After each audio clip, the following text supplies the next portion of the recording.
نبی صلی اللہ علیہ وسلم کی معراج کا مختصر واقعہ بیان کیا ہے۔ سبحان الذی اسری بعبدہ، پاک ہے وہ ذات جو اپنے بندے کو رات کو لے گیا، لیلاً رات کے تھوڑے سے حصے میں، من المسجد الحرام الی المسجد الاقصی، مسجد حرام سے مسجد اقصی کی طرف، لنریہ من آیاتنا، تاکہ ہم ان کو دکھائیں اپنی نشانیاں، انہ هو السمیع البصیر، بے شک وہ سننے والا اور دیکھنے والا ہے۔ قرآن میں تو بس اتنا ہی تذکرہ ہے معراج کا، اور اسی سورہ بنی اسرائیل میں آگے چل کے آتا ہے وَمَا جَعَلْنَا الرُّؤْيَا الَّتِي أَرَيْنَاكَ إِلَّا فِتْنَةً لِلنَّاسِ وَالشَّجَرَةَ الْمَلْعُونَةَ فِي الْقُرْآنِ، کہ ہم نے جو آپ کو منظر دکھایا وہ ہم نے لوگوں کے لیے آزمائش بنایا ہے، جیسے ہم نے شجرہ ملعونہ کو آزمائش بنایا، دونوں چیزوں کو ہم نے کیا بنایا؟ آزمائش۔ تو قرآن میں بس اتنا تذکرہ ملتا ہے معراج کا، ایک تو سورہ بنی اسرائیل کے شروع میں پہلی آیت، اور ایک آگے جا کے 2-3 رکوع کے بعد۔ دوبارہ ریپیٹ کر دیتا ہوں، اللہ عیب سے پاک ہے جو اپنے بندے کو رات کے تھوڑے سے حصے میں مسجد حرام سے مسجد اقصی لے گیا تاکہ ہم انہیں اپنی نشانیاں دکھائیں۔ اور اللہ نے دوسری جگہ فرمایا کہ ہم نے جو منظر آپ کو دکھایا، یہ منظر بھی اور شجرہ ملعونہ بھی، یہ دونوں لوگوں کے لیے آزمائش ہیں۔ یہ بلب جل بجھ رہا ہے، اس سے کچھ نہیں ہوگا، بے فکر رہیں، یہ دونوں چیزیں لوگوں کے لیے آزمائش ہیں۔ باقی اس کی تفصیل حدیث میں ملتی ہے کہ براق پر بیٹھ کر آپ صلی اللہ علیہ وسلم گئے، مسجد اقصی پہنچے، بہت دور ہے مسجد اقصی، وہاں اللہ تعالی نے تمام پیغمبروں کو جمع کیا جن کی آپ صلی اللہ علیہ وسلم نے امامت کی، اور پھر اللہ تعالیٰ نے آپ کو وہاں سے آسمانوں پہ لے گئے اور اپنا قرب عطا کیا، اور پھر آپ صلی اللہ علیہ وسلم کی مختلف پیغمبروں سے مختلف آسمانوں پر ملاقاتیں ہوئیں۔ آپ کو معراج میں 50 نمازوں کا تحفہ دیا گیا، جو آہستہ آہستہ کم ہوتے ہوتے 5۔ اس سے پتہ چلتا ہے کہ بارگیننگ جو ہے نا، بارگیننگ یہ تو اللہ اس کے رسول کے درمیان میں بھی ہوئی ہے۔ لوگ کہتے ہیں جو ہم نے قیمت بول دی بس اسی پہ خرید لو، ایک زبان، ایسا نہیں ہوتا بھائی۔ بارگیننگ آپ نے بولنے پر کوئی گورنمنٹ کی طرف سے پابندی نہیں، آپ 1 کروڑ روپے بول دو، ہم تو کہیں گے نا بھائی یہ اتنے کی دو گے تو ٹھیک ہے، تھوڑا کم کر لو، تھوڑا کم کر لو۔ تو لچک ہونی چاہیے انسان کی طبیعت میں، یہ نہیں کہ بس ایک ہی زبان ہے جو بول دیا بول دیا۔ اب اللہ نے 50 نمازیں دی تھیں، کم کرتے کرتے کتنی کر دیں؟ وہی 5۔ سوال پیدا ہوتا ہے جب 5 ہی کرنی تھی تو 50 کہنے کی ضرورت کیا تھی؟ یہ ایسا ہی ہے جیسے اللہ تعالیٰ قرآن میں بعض دفعہ مشکل احکام دیتے ہیں لیکن ابھی صحابہ نے عمل کیا نہیں ہوتا کہ اس کو منسوخ کر دیتے ہیں، ایسا بھی ہوا ہے قرآن میں۔ یہ بتانے کے لیے کہ اصل تو ہم یہ حکم دینا چاہتے تھے مگر تمہاری رعایت میں ہم اپنے حکم کو چینج کر رہے ہیں۔ اگر پہلے ہی حکم دیا جاتا نا آسان والا تو پتہ کیا چلتا کہ اللہ اصل کیا چاہتے تھے اور آسانی کر کے کیا چاہتے ہیں۔ تو اصل تو یہ تھا کہ اللہ چاہتے تھے ہم دن میں کتنی نمازیں پڑھیں؟ 50 ٹائم، لیکن اللہ کو پتا تھا کہ یہ مشکل میں پڑ جائیں گے اور جہنم میں جانے والوں کی تعداد اور زیادہ بڑھ جائے گی، اس لیے اللہ نے کہا کہ میں تمہاری رعایت کرتا ہوں۔ جیسے بیوہ عورت کو نکاح کے پیغام سے اللہ نے منع کیا لیکن اللہ نے فرمایا اللہ کو پتا ہے تم باز نہیں آؤ گے تو اشارتاً پیغام بھیج سکتے ہو، وہ اس زمانے کی بات ہے۔ تو اسی طرح قرآن میں آتا ہے کہ ہم حکم دے رہے ہیں کہ جب نبی کی محفل میں جاؤ تو پہلے کچھ صدقہ دیا کرو۔ پھر اللہ نے فرمایا اشفقتم ان تقدموا بین یدی نجواکم صدقہ، تم ڈرتے ہو کہ ہر چیز میں پہلے صدقہ دینا پڑے گا، چلو معاف کیا، نہیں دو صدقہ، ٹھیک ہے نا۔ تو یہ قرآن کی عادت ہے، اس سے اللہ کی رحمت کا پتہ چلتا ہے، اور یہ بھی کہ اسلام کے احکام میں بھی اللہ نے ہمیں یہ بتایا ہے کہ میں بھی تمہاری طبیعت کا، تمہاری کمزوری کی رعایت کرتا ہوں۔ تو جب اللہ ہماری رعایت کر کے احکام دے رہا ہے تو ہمیں بھی اپنے ماتحتوں کا خیال بولو کرنا چاہیے۔ اللہ ہمیں بتاتا ہے کہ اصل تو میں یہ کہنا چاہتا ہوں، یہ چاہتا ہوں حکم ہو، لیکن تم نہیں عمل کر سکو گے، چلو یہ اس پر عمل کرو۔ تو جب اللہ انسانوں کی رعایت کرتا ہے تو انسانوں کو بھی چاہیے کہ وہ ایک دوسرے کی رعایت کرا کریں، اتنا بوجھ کسی پہ نہ ڈالیں کہ بس تیر کی طرح سیدھے چلو تم۔ ایسا نہیں ہو سکتا بھائی، انسان ٹیڑھا میڑا ہے، آڑا ترچھا ہے، اس کو بالکل ہر چیز میں ایکوریٹ کرنے کی کوشش کریں گے نہ، کوئی بھی نہیں ہو سکتا۔ کوئی بھی کا مطلب مسجد کا امام بھی پورا سیدھا، نہ مفتی صاحب پورے سیدھے ہو سکتے ہیں، نہ مسجد کا امام ہو سکتا ہے، نہ کوئی بزرگ پورے ایکوریٹ ہو سکتے ہیں۔ لوگ کہتے ہیں مفتی صاحب نے اس دن بیان میں یہ بول دیا تھا، مفتی صاحب اس دن وہاں انڈا موڑ پہ بیٹھے ہوئے ٹانگ پہ ٹانگ رکھ کے چائے پی رہے تھے. یہ علماء کے بیٹھنے کا طریقہ نہیں ہوتا. اس دن مفتی صاحب نے کہہ دیا تھا بھاڑ میں جائیں. چلتا ہے مارکیٹ میں سب.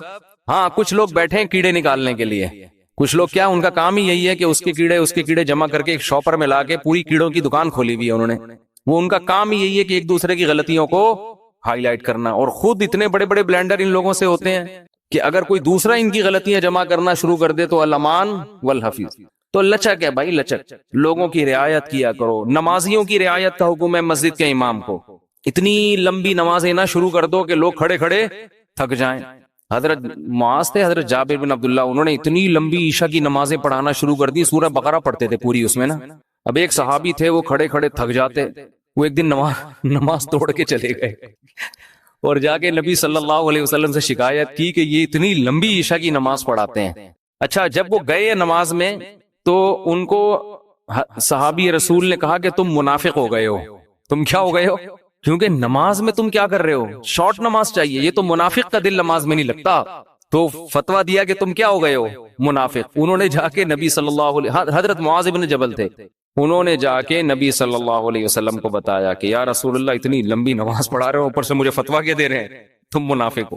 تو آپ صلی اللہ علیہ وسلم نے حضرت معاذ کو بلایا, افتان انت یا معاذ, اتنا غضبناک ہوئے, اے معاذ تم لوگوں کو فتنوں میں ڈال رہے ہو نماز سے, یعنی تم تو ان کو آزمائش میں ڈال رہے ہو کہ نماز سے ان کے دل میں نماز کی نفرت پیدا کر رہے ہو. اور پھر آپ نے ان سے امامت چھین لی اور پھر تھوڑے دنوں بعد واپس امامت دے دی ان کو, یعنی تنبیہ کے لیے. تو امام کو چاہیے لوگوں کی رعایت کرے, خطیب کو چاہیے بیان میں بھی لوگوں کی رعایت کرے, ان کی مینٹل لیول سے اوپر کی باتیں نہ کرے, ایک دم 4 شادیوں پہ نہ آ جایا کرے. پہلے ان کو دوسری شادی سمجھائے, جب 6 مہینے میں یہ سمجھ میں آئے گی پھر تیسری. ہم ڈائریکٹ کیا کرتے ہیں تو اس پہ لوگ کہتے ہیں یار یہ پتہ نہیں کس قسم کی باتیں کرتا ہے. تو جو جنگ میں کمانڈر ہے اس کو چاہیے وہ اپنے فوجیوں کی رعایت کرے, آپ اپنے ماتحتوں کی رعایت کرو. بیمار ہیں, ہمارے استاذ نے ایک بڑا اچھا اصول بنایا, ہم جامعۃ الرشید میں تھے, انہوں نے فرمایا کہ کوئی طالب علم اگر آ کے یہ کہتا ہے کہ میری طبیعت خراب ہے مجھے چھٹی چاہیے, تو چھٹی اس کو فوراً دے دو.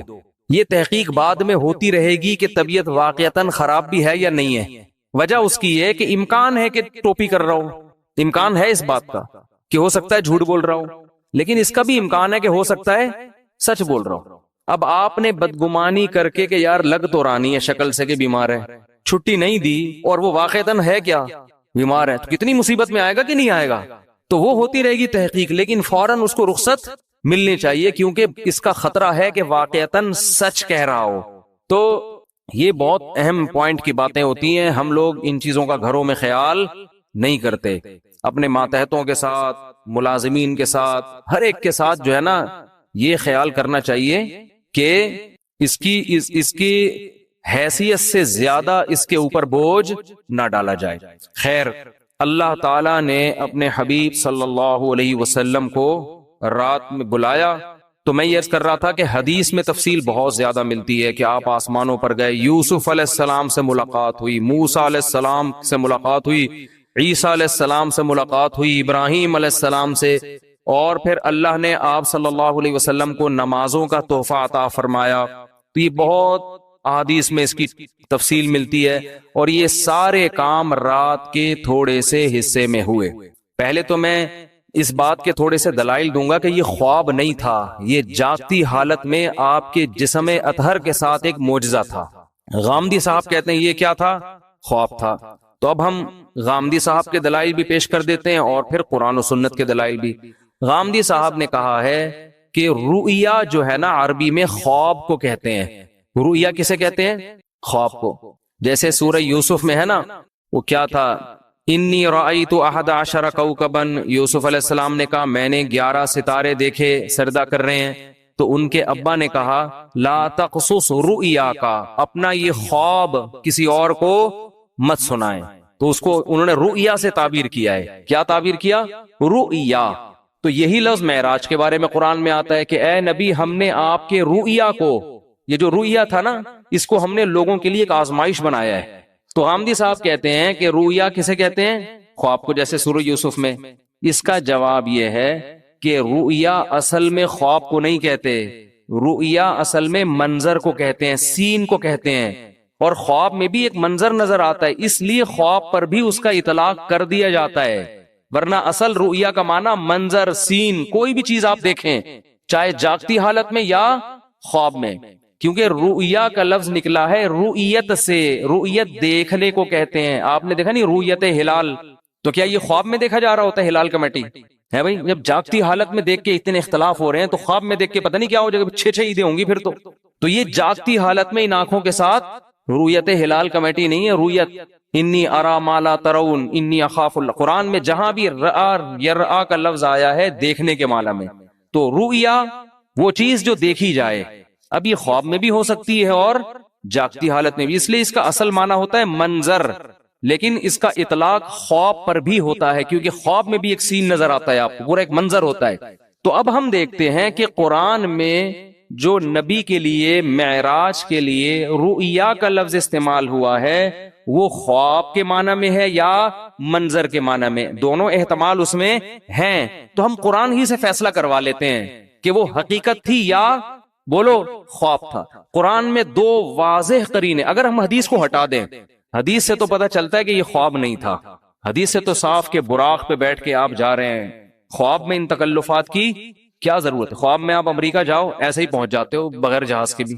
یہ جو پورا براق آ رہا ہے، جبریل آ رہے ہیں، جایا جا رہا ہے، پھر وہاں امامت ہو رہی ہے، حدیث سے تو صاف پتہ چلتا ہے، لیکن ہم قرآن میں بھی دیکھتے ہیں کہ 2 واضح قرینے ہیں جن سے پتہ چلتا ہے کہ یہاں رؤیا خواب کے معنی میں نہیں ہے۔ سب سے پہلے اس رؤیا کے آگے پیچھے جو آیت ہے وہ خود ہی بتا رہی ہے، فرمایا وَمَا جَعَلْنَا الرُّؤْيَا الَّتِي أَرَيْنَاكَ إِلَّا فِتْنَةً لِلنَّاسِ وَالشَّجَرَةَ الْمَلْعُونَةَ فِي الْقُرْآنِ، کہ ہم نے اس رؤیا کو بھی اور قرآن میں جو ملعون درخت کا تذکرہ ہوا ہے ان دونوں چیزوں کو لوگوں کے لیے آزمائش بنایا۔ کیسے؟ ملعون درخت ہے شجرہ زقوم، قرآن میں آتا ہے کہ جہنم میں ایک درخت ہے جس کا پھل بے انتہا کڑوا، بہت کڑوا، جو جہنمیوں کو کھلانے کے لیے دیا جائے گا۔ اس پر مشرکین مکہ کہتے تھے کہ ایک طرف آپ کہتے ہیں جہنم میں آگ ہے، دوسری طرف کہہ رہے ہیں جہنم میں درخت ہے، درخت آگ میں نہیں اگتے۔ آئی بات سمجھ میں؟ تو اللہ نے قرآن میں فرمایا کہ اللہ، جس کا حاصل یہ ہے کہ اللہ کو یہ طاقت اور قدرت ہے کہ وہ آگ کے اندر بھی درخت پیدا کر دے، اور وہ کیا ہے اس کے بارے میں قاروہا، وہ پورے آیت مجھے یاد نہیں آ رہی، کہ اس کی جو جڑیں ہیں نا وہ جہنم کی تہ میں ہیں، اس طرح کی آیت ہے۔ ابے نہیں بھائی وہی، خیر، یعنی اس جواب کا حاصل یہ ہے کہ اللہ کو یہ قدرت ہے کہ اللہ اس درخت کو جہنم کے اندر پیدا کر دے، اور جہنم کی تہ میں اس کی کیا ہے؟ جڑیں اور شاخیں اوپر ہیں، تو آگ میں اللہ پیدا کر سکتا ہے، اللہ کے لیے کوئی مشکل نہیں ہے۔ دیکھو ہم نے اگر پانی کے جانوروں کو نہ دیکھا ہوتا کبھی بھی تو ہم کہتے کہ پانی کے اندر انسان یا کوئی مخلوق زندہ نہیں رہ سکتی، سانس کیسے آئے گا؟ تو اللہ نے پانی کی ہی مخلوقوں کو پیدا کر دیا، کروڑوں مخلوق پانی کے اندر ہی زندہ رہتی ہیں، باہر نہیں نکلتی، تو اللہ کو یہ قدرت ہے کہ وہ اسی ماحول کے حساب سے چیزیں پیدا کر دے۔ تو اللہ فرماتے ہیں ہم نے یہ ملعون درخت کو بنایا کس کے لیے؟ آزمائش، تاکہ مشرکین اور غیر مسلم اس کا انکار کریں کہ ایسا ممکن نہیں ہے۔ حالانکہ یہ انکار کرنا بنتا اس لیے نہیں ہے کہ اللہ ہر چیز پر قدرت رکھتا ہے، تو ہم نے زقوم درخت کو بھی لوگوں کے لیے کیا بنا دیا؟ آزمائش، کہ یہ اللہ کی قدرت جو مانتا ہے وہ تو اس کو مانے گا، جو اللہ کی قدرت نہیں مانتا وہ اس کا انکار کرے گا۔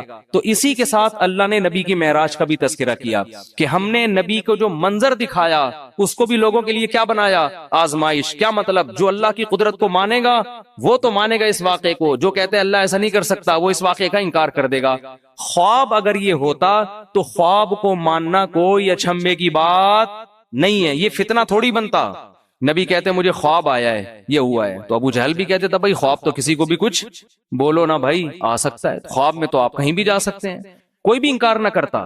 لیکن جیسے وہ کہہ رہے تھے عقلاً یہ ممکن نہیں ہے کہ جہنم میں درخت پیدا ہو جائے، ایسے ہی عقلاً یہ ممکن نہیں ہے کہ کوئی انسان زندہ اپنے جسم کے ساتھ رات کے تھوڑے سے حصے میں مسجد حرام سے مسجد اقصی اور آسمانوں کی سیر کر کے آ جائے۔ It isn't possible، یہ عقلاً ممکن نہیں ہے۔ تو اللہ کہتے ہیں دونوں چیزیں تمہارے لیے آزمائش ہیں، خدا کی قدرت کو مانو گے تو دونوں پہ یقین کرو گے، نہیں مانو گے تو دونوں کا انکار کرو گے۔ تو یہ بہت بڑی دلیل ہے کہ یہاں رؤیا سے مراد معراج میں حقیقت ہے جسم کے ساتھ، خواب اس سے مراد نہیں ہے، ورنہ یہ آزمائش نہ ہوتا۔ دوسرا قرآن میں واضح اشارہ کیا، وہ تو صراحت ہے۔ سورہ بنی اسرائیل شروع ہو رہی ہے، سبحان الذی، پاک ہے وہ ذات، اسرا بعبدہ، جو اپنے بندے کو رات کے تھوڑے سے حصے میں لے گیا، من المسجد الحرامی الی المسجد الاقصی، مسجد حرام سے مسجد اقصی۔ یہاں اللہ نہیں کہہ رہے کہ میں نے خواب میں لے گیا ہوں۔ میں جب میں کہتا ہوں کہ میں رات کو کے تھوڑے سے حصے میں آپ کو یہاں سے وہاں لے گیا، تو اس کا مطلب کیا ہوتا ہے؟ لے کر گیا یا خواب دکھایا ہے بھائی؟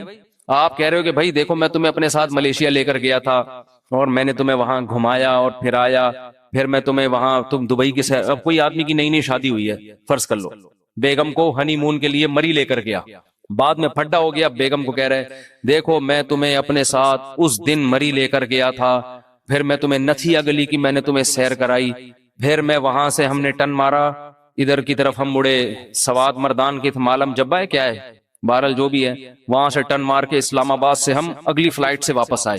کوئی بندہ وہاں بیٹھا ہوا کہہ رہا ہے یار آپ بھابھی سے اتنی محبت کرتے ہو؟ ہاں جی میں تو بہت محبت کرتے، بہت اچھا خواب دکھایا اپنے بھابھی کو۔ آپ بولو گے تمہارا دماغ خراب ہو گیا، میں خواب کی باتیں کر رہا ہوں، میں کہہ رہا ہوں میں لے کر گیا۔ تو جب کوئی عام آدمی یہ بات کرتا ہے، دوسرا اس کو خواب کہے گا، تو آپ کو غصہ آئے گا کہ نہیں آئے گا؟ اللہ سورہ بنی اسرائیل شروع اس طرح سے کر رہے ہیں، سبحان الذی، پاک ہے وہ ذات، اسرا بعبدہ، جو اپنے بندے کو لے گیا، لیلن، رات کے تھوڑے سے حصے میں۔ یہ تنوین تقلیل کے لیے، تھوڑے سے حصے میں بھی اللہ اپنی قدرت دکھا رہا ہے۔ خواب کا تذکرہ ہوتا تو نہ رات کہنے کی ضرورت تھی، نہ رات کا تھوڑا حصہ کہنے کی ضرورت تھی۔ سمجھ میں نہیں آ رہی بات؟ دوسری بات، تیسرا قرینہ، اللہ اس آیت کو شروع کر رہا ہے سبحان الذی، ہر عیب سے پاک ہے وہ ذات۔ اس میں اللہ اپنی قدرت بتا رہا ہے کہ تمہیں عجیب سا لگے گا کہ رات کے تھوڑے سے حصے میں کوئی بندہ مسجد حرام اور مسجد اقصی سے ہو کے واپس بھی آ جائے، اٹ isn't possible، یہ ممکن نہیں ہے۔ تو اللہ آیت شروع کر رہا ہے سبحان الذی، اللہ ہر عیب سے پاک ہے، وہ عاجز نہیں ہے کہ کچھ کرنا چاہے تو اس کو اسباب کے تانے بانے جوڑنے پڑے، ٹائم دیکھنا پڑے، بھائی اتنے ٹائم میں تو یہ ممکن نہیں ہے، اس لیے اللہ عیب سے پاک ہے۔ تو یہ تیسرا قرینہ ہے، خواب ہوتا تو اللہ سبحان اللہ کا ذکر نہ کرتا۔ عجیب چیز کو دیکھ کے ہم کہتے ہیں نا سبحان اللہ، اچھی کہو کہتے ہیں، وہ کون پنجاب میں جب تقریر ہوتی ہے کہتے ہیں اچھی کہو سبحان اللہ، تو انہوں نے کوئی بڑا ٹیکنیکل پوائنٹ مارا ہوتا ہے، خوابوں کی باتوں پہ کوئی اتنا زیادہ نہیں ہوتا سبحان اللہ، ٹھیک ہے نا؟ تو اللہ فرما رہے ہیں کہ یہ تین واضح قرینے قرآن مجید میں، لِنُرِيَهُ مِنْ آیَاتِنَا، تاکہ ہم محمد صلی اللہ علیہ وسلم کو اپنی نشانیاں بتائیں۔ تبھی تو مشرکین نے انکار کر دیا، یہ نہیں ہو سکتا۔ اگر خواب کی بات ہوتی تو وہ انکار نہ کرتے، پھر جب انکار کیا تو اللہ فرماتے ہم نے اس واقعے کو آزمائش بنایا۔ باقی اس میں حکمت کیا تھی؟ یہ معجزہ اللہ نے کسی اور پیغمبر کو نہیں دیا، ہر پیغمبر کو الگ قسم کے معجزے ملتے ہیں۔ حضرت عیسیٰ علیہ السلام کو جو معجزے ملے نا، وہ کہا جاتا ہے کہ سب سے زیادہ معجزے اللہ نے حضرت عیسیٰ کو دیے۔ مردے کو زندہ، کوڑ کے مریض کو شفا، پیدائشی نابینے کی آنکھیں واپس، مٹی کا پرندہ بنا کے پھونک ماری، پھڑ پھڑ پھڑ کر کے اڑ رہا ہے۔ یہ بہت ہی عجیب قسم کے معجزے۔ علماء کہتے ہیں کہ حضرت عیسیٰ کے دور میں علم طب جو تھا نا، میڈیکل سائنس، وہ اس وقت کافی عروج پہ پہنچ چکی تھی۔ حکمت کا علم، حکیم، بڑی بڑی پیچیدہ بیماریوں کے علاج دریافت ہو گئے تھے، لیکن ساری دنیا کے سارے حکیم کہتے تھے کوڑ کے مریض کا علاج ممکن نہیں ہے، ایسی کوئی دوا نہیں ہے کہ پیدائشی نابینا کی آنکھیں آ جائیں، بعد میں بینائی جائے تو آ سکتی ہے، جو پیدا ہی نابینا ہوا ہو اس کی آنکھیں نہیں آ سکتی۔ ایسی کوئی دوا نہیں ہے کہ مردے کو کھلاؤ اور اس میں جان آ جائے، نہیں یاری بات سمجھ، جو مر گیا وہ ختم، فینش، اب ٹھیک نہیں ہو سکتا۔ مٹی کے بنے ہوئے پرندوں میں جان، کوئی چورن چٹنی ایسی نہیں ہے کہ پتلے میں ڈالے اور وہ اڑنا شروع ہو جائے، نا نا نا۔ حضرت عیسیٰ کو جو اللہ نے معجزے دیے نا، وہ تمام میڈیکل سائنس کو کیا کر رہے تھے؟ چیلنج، تاکہ لوگوں کو یقین آ جائے کہ یہ کوئی حکیم نہیں ہے، بلکہ یہ کام اللہ کے سوا کوئی نہیں کر سکتا، یہ اللہ ہی کر رہا ہے ان کے ہاتھ پہ۔ اگر علم طب نے ترقی نہ کی ہوتی نا، پھر حضرت عیسیٰ کوڑ کے مریض کو ٹھیک کرتے، لوگ کہتے یار لگتا ہے کہ یہ کوئی ماہر معاذ اللہ کوئی حکیم ہے، جنہوں نے کوڑ کے مریض کو چپکے سے دوا کھلائی ہے اور وہ بندہ کیا ہو گیا؟ ٹھیک. لیکن علم طب نے اتنی ترقی کر لی تھی کہ میڈیکل سائنس کہتی تھی کہ اسباب کی دنیا میں یہ ممکن، بولو نا، نہیں، یہ نہیں ہو سکتا. تو اللہ نے معجزے اسی حساب سے دیے آپ کو. حضرت موسیٰ کے دور میں جادو کا زور تھا، یہ سانپ بنا دیا، یہ یوں کر دیا، ایسے ایسے کرتب، ٹھیک ہے نا. تو وہ لوگ جادو کو سمجھتے تھے کہ جادو کیا ہوتا ہے. اللہ نے حضرت موسیٰ کو جو معجزے دیے نا، وہ والے معجزے جو جادوگر دکھایا کرتے تھے، اس طرح کے جادو. گریبان میں ہاتھ ڈالا، ہاتھ کیا ہو رہا ہے؟ سورج کی طرح چمک رہا ہے. یہ جادوگروں کے اس زمانے میں کرتب ہوا کرتے تھے. لاٹھی کو کیا بنا رہے ہیں؟ سانپ. اللہ نے کہا جادوگر بھی یہ کام کرتا ہے، آپ بھی کرو. لیکن جادوگر جب یہ کرتا ہے تو نظر کا دھوکا ہوتا ہے، آپ جب کرو گے تو سچی مچی کا ہو جائے گا. تو جادوگر خود کہیں گے بھائی اٹ ازنٹ پاسبل. کیونکہ اگر جادو نے ترقی نہ کی ہوتی تو لوگوں کو کیا پتا چلتا کہ یہ جادو ہے یا حقیقت. جو علم ترقی کرتا ہے تو اس کے ماہرین پیدا ہوتے ہیں نا، وہ بتاتے ہیں بھائی یہ ممکن نہیں ہے. اگر عیسیٰ کو موسیٰ والے معجزے دیے جاتے ہیں، لاٹھی کو سانپ بنانے والے، تو اس وقت جادو کو کا ان لوگوں کو اتنا نہیں پتا تھا. وہ کہتے یار ہو سکتا ہے یہ جادو، یہ بھی جادو، یہ بھی جادو. لیکن جادو اتنی ترقی کر چکا تھا کہ لوگ جانتے تھے کہ جادوگر تو لاٹھیوں کو سانپ بناتے ہیں، بنتا نہیں ہے، نظر آتا ہے. جب وہ گریبان میں ہاتھ ڈال کے نکالتے ہیں روشن نظر آتا ہے، ہوتا نہیں ہے. ادھر تو بھائی سچی مچی کا ہو رہا ہے بھائی، یہ کھوپڑی میں آنے والی بات نہیں ہے، یہ تو ممکن ہی نہیں ہے. تبھی اللہ نے حضرت موسیٰ کا مقابلہ کس سے کرا دیا؟ جادوگروں سے. اور ہزاروں جادوگروں نے جب لاٹھیوں کو پھینکا ہے، یخیل الیہ من سحرہم انہا تسعی. قرآن کہتا ہے پبلک کو دیکھنے میں ایسا لگا، حقیقت میں نہیں تھی، وہ دیکھنے میں ایسا لگا. ان کے جادو نے نا آنکھوں کو ایسے پردے ڈال دیے تھے، پبلک کو اور حضرت موسیٰ کو ایسا لگا کہ یہ سانپ ہے جو میری طرف دوڑ رہا ہے. اللہ خود قرآن میں کہتے ہیں یخیل، خیالی دنیا میں تھا، حقیقت میں ایسا نہیں تھا. ادھر موسیٰ علیہ السلام کو اللہ نے کہا آپ لاٹھی زمین پہ ڈالیں. جب حضرت موسیٰ نے ڈالی ہے فَإِذَا هِيَ ثُعْبَانٌ مُبِينٌ، واقعی اژدہا بن گئی. تبھی تو قرآن کہتا ہے کہ جادوگر ایک سیکنڈ بھی نہیں ٹھہرے، فوراً سجدے میں گر گئے. یہ نہیں کہ انہوں نے مشورہ کیا ہو کہ بھائی یہ دیکھو ذرا یہ بھی جادو ہے، ہمارا بھی جادو. تو ایکچولی ذرا ہم غور کرتے ہیں، ایک کانفرنس بلاتے ہیں، ہمارا آپس میں اس میں مذاکرہ ہوگا کہ اس کا لیبارٹری ٹیسٹ کروائیں کہ یہ سانپ واقعی سچی مچی کا ہے یا جھوٹی موٹی کا ہے کیا. یہ قرآن کہہ رہا ہے نا نا نا نا نا. فَأُلْقِي، دو لفظ قرآن میں بلاغت ہے، ایک فا اور ایک القیا. فا کا مطلب فوراً، ادھر لاٹھی سانپ بنی ہے، ادھر جادوگر فوراً. اور قرآن کہہ رہا ہے سجدے میں گرے نہیں، القیا گرا دیے گئے. گرا دیے گئے کیا مطلب؟ اس کو کہتے ہیں ریفلیکٹ ایکشن. بعض دفعہ سوتے میں استری کے قریب آپ کا ہاتھ آتا ہے اور لاشعوری طور پر پیچھے ہٹ جاتا ہے، ہوتا ہے نا ایسے. یار ایک تو آپ لوگ کو اب سائنس اور ٹیکنالوجی بھی سکھانی پڑے گی. دیکھو دھماکہ ہوتا ہے بعض دفعہ، ہم اچھلتے پہلے سوچتے بعد میں کہ ہوا کیا ہے. ایسا ہی ہے کہ نہیں ہے؟ اللہ نے ہمارے اندر کچھ لاشعوری ایسی سینس رکھی ہے، وہ ہمیں حادثات میں کام آتی ہے.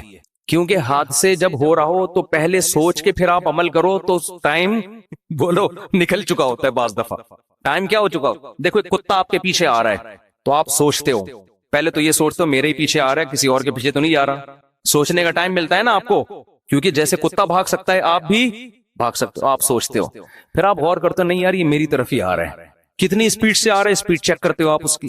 پھر آپ یہ سوچتے ہو کہ اس سے بچنے کا میرے پاس بھاگنے کے علاوہ بھی کوئی راستہ ہے.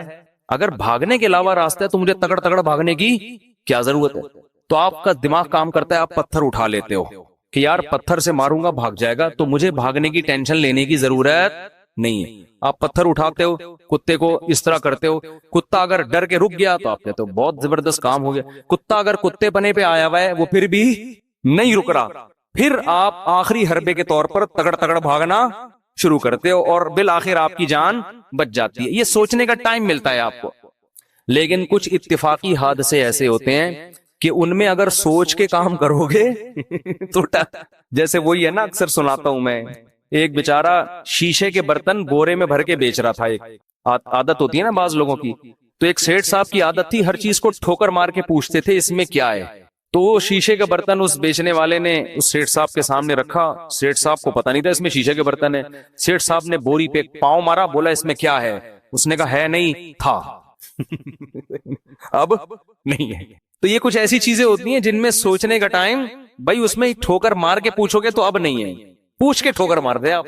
تو کچھ کام تو ایسے ہوتے ہیں سوچ کے آپ بھاگو، کچھ ایسے ہوتے ہیں کہ بھاگنا پہلے پڑتا ہے، سوچنا بعد میں. تو یہ وہ حادثے ہوتے ہیں جس میں اللہ نے آپ کو سوچنے کا اختیار دیا ہی نہیں ہے، قدرت خود آپ کو بچنے کا موقع دیتی ہے، یعنی بچا لیتی ہے. جیسے اچانک جب دھماکہ ہوتا ہے تو ہم اچھلتے پہلے ہیں، سوچتے بعد میں. قدرت ہمیں اچھالتی ہے کہ ابے بھاگ یہاں سے، ٹھیک ہے نا، کچھ ہوا ہے. یا کتا بہت قریب آ کے ایک دم بھونکنا شروع کر دے تو پھر آپ بھاگتے پہلے ہو، سوچتے بعد میں. اور خود ارادے سے نہیں بھاگتے، لاشعوری طاقت آپ کو کیا کرتی ہے، بھگا دیتی ہے. کوئی جھاڑی میں چھپا بیٹھا ہو، آپ قریب سے گزرو، وہ ایک دم بھو کر کے جب آواز دیتا ہے تو آپ بھاگتے پہلے ہو، سوچتے بعد میں. یہ گاڈ گفٹڈ کچھ چیزیں اللہ نے انسان میں رکھی ہیں. یہ اس لیے رکھی ہیں کہ حادثوں ایمرجنسی جب نافذ ہونا تو آپ کو سوچنا نہ پڑے. سمجھ رہے ہیں؟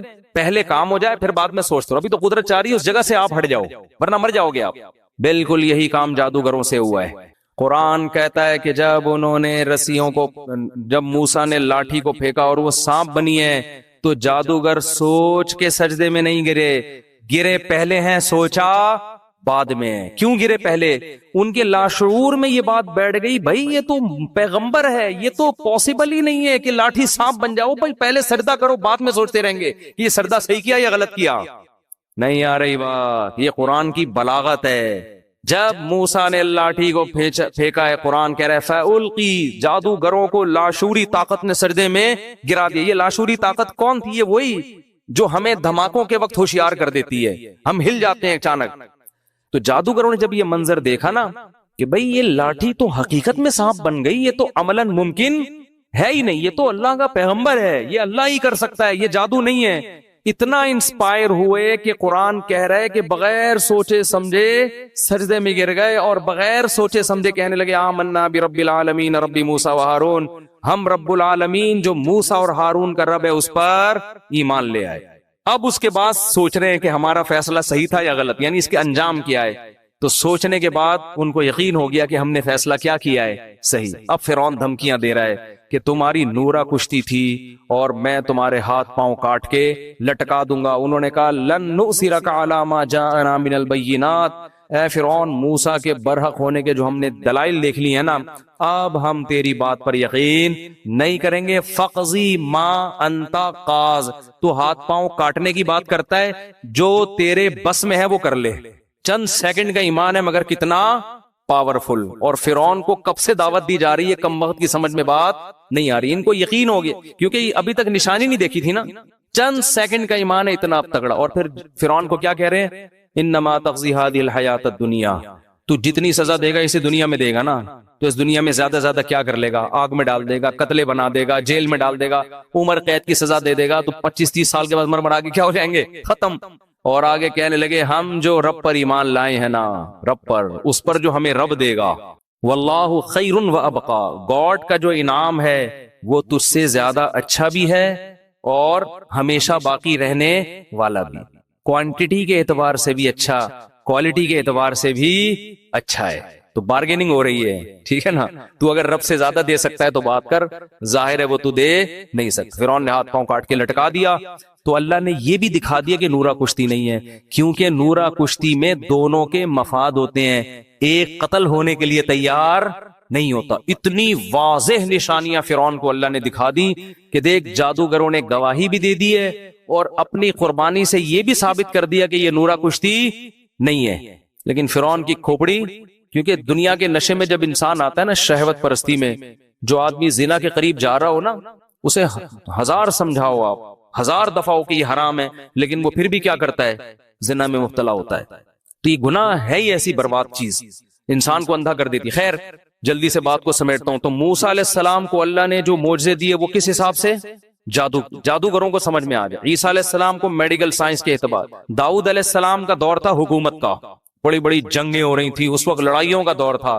اللہ نے ایسے معجزے دیے آپ کو جو جنگوں میں آپ کے کام آئے، لوہے کو پگھلا دیا آپ کے ہاتھوں میں، اس طرح سے. خیر تو ہمارے نبی کو جو معجزے دیے ہیں نا، وہ قیامت تک کے حساب سے وہ آپ کے حساب سے سوٹیبل ہیں. ایک معجزہ تو قرآن دیا، کیونکہ یہ دور ہے ایجوکیشن کا، تعلیم کا. تو قرآن کا جو معجزہ ہے، قرآن نے دعویٰ کیا اس جیسی کتاب لے کر آؤ. کتابوں کا دور ہے نا، تو قرآن نے کیا کہا؟ ایک شخص جو نہ لکھنا جانتا ہے نہ پڑھنا جانتا ہے، ایسی کتاب لے کر آتا ہے جس کے مضمون اتنے بہترین کہ ایسے اخلاقی مضمون آپ کو دنیا کی کسی کتاب میں نہیں ملیں گے. دلوں پر ایسا راج کرنے والی کتاب، دنیا میں سب سے زیادہ پڑھی جانے والی، سب سے زیادہ سنی جانے والی، جس کو پڑھ کے رونے والے سب سے زیادہ، جس کو سن کے رونے والے سب سے زیادہ، بغیر سمجھے بھی پڑھی جاتی ہے، بغیر سمجھے بھی سنی جاتی ہے. لئن اجتمعت الانس والجن علی ان یاتوا بمثل هذا القرآن، ساری دنیا کے انسان جنات جمع ہو جائیں، لا کے دکھائیں، نہیں لا سکتے. قرآن جب نازل ہوا نا تو بہت سے سائنسی غلط مفروضے تھے اس دور میں، آسمان ایسے بنا ہے، فلاں چیز ہے، اوٹ پٹانگ، جیسے اس دور کے سائنسدان تو پھینکو تھے نا، اس دور کے جو سائنسدان تھے چند ایک کے سوا بس وہ پھینک رہے تھے، لوگ لپیٹنے کے لیے بیٹھے ہوئے تھے. لیکن قرآن نے ایسا کوئی غلط سائنسی نظریہ ذکر نہیں کیا، حالانکہ وہ تو بہت کچھ تھا. تو ہمارے نبی کو کیسے پتا چل گیا کہ یہ والا نظریہ صحیح ہے، یہ والا نظریہ غلط؟ کوئی ایسا نظریہ قرآن نے تذکرہ نہیں کیا. ایسے باطل نظریات سے اب تک کیا ہے؟ پاک ہے. تو یہ بھی معجزہ ہے کہ بھئی ایک دور تھا سائنس ترقی کرے گی، لوگ ان سب چیزوں کو غلط سمجھیں گے، تو قرآن نے ایسی کوئی غلط نظریے کو اپنی کتاب میں جگہ نہیں دی. اچھا، تو معراج کیوں نبی کا معجزہ؟ نبی کو یہ کیوں معجزہ دیا گیا؟ یہ اس لیے دیا گیا کہ آپ صلی اللہ علیہ وسلم آخری نبی تو ہیں لیکن سب سے افضل.